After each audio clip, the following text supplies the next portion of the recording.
Welcome to Blog to Your Talent. This is lesson 39, and we are on the topic of how to fail at blogging. One of the ways you can fail at blogging is to not respect the titles of others in your field. And you got to be very careful. You're going to find that some fields of talent really have a strict hierarchy of titles that they use, and this makes it easy for them to communicate.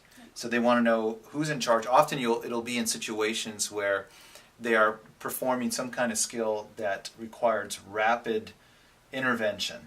And the use of titles is a way for them to make clear who's passing what information. You know, doctors, for example, or soldiers will use titles extensively because when they're performing something dangerous or difficult, they don't want to have to think about who's giving what orders, and using titles is an easy way to communicate. Yeah. In some other fields, it's a way of other people involved for them to understand who has the most experience.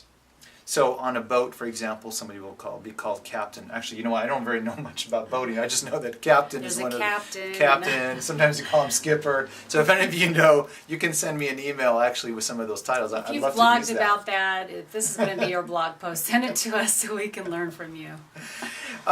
The point of this is that when you are writing, don't forget that you are involved in a real talent in the real world. So if you're young, some of the temptations can be very simple, is to not use Mr. or Mrs.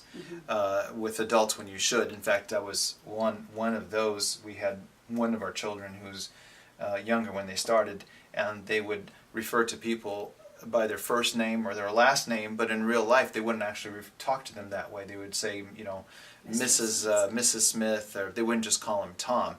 And they overhear adults talking to each other with their first name, and it was inappropriate for them to refer to them with their first name. But when you're writing, you forget that. Right. So don't forget to use Mr. and Mrs. where you should, and more than that, also to use the titles that they worked really hard to achieve. If the people in your field are using it, you need to use it too. So this shows you're serious about it. And a very obvious example is if there's a Dr. Smith and maybe it's Dr. Bob Smith.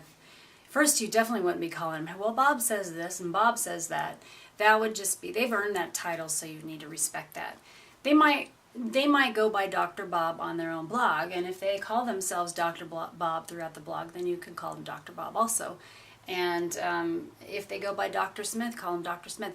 Probably the best way to do this is just check with your parents, especially if it's the same blog or person or mentor that you're referring to throughout your blog post. Ask them just to check that, and ask them which one would be the most appropriate title for that person. All right, the exercise for this lesson is kind of fun. It's going to be a brainstorming session, and what you would want to do first is get yourself a big piece of blank paper, and with some pencils, some colored pens if you can, just start figuring out all the different paths to the top of your field of talent. And sometimes there are going to be some slight differentiations. I know we have one son who's interested in videography, but there's a lot of different roads you could go down. There's a lot more involved in editing or in script writing or in actual directing. So as you get involved in your talent, you're going to realize there's not just one straight path to the top. There may be a slightly different path in any number of directions. So I want you to brainstorm and come up with a list of titles and show the path of how these titles get you to the top in your field. Until next time, happy talent journey. Happy talent journey.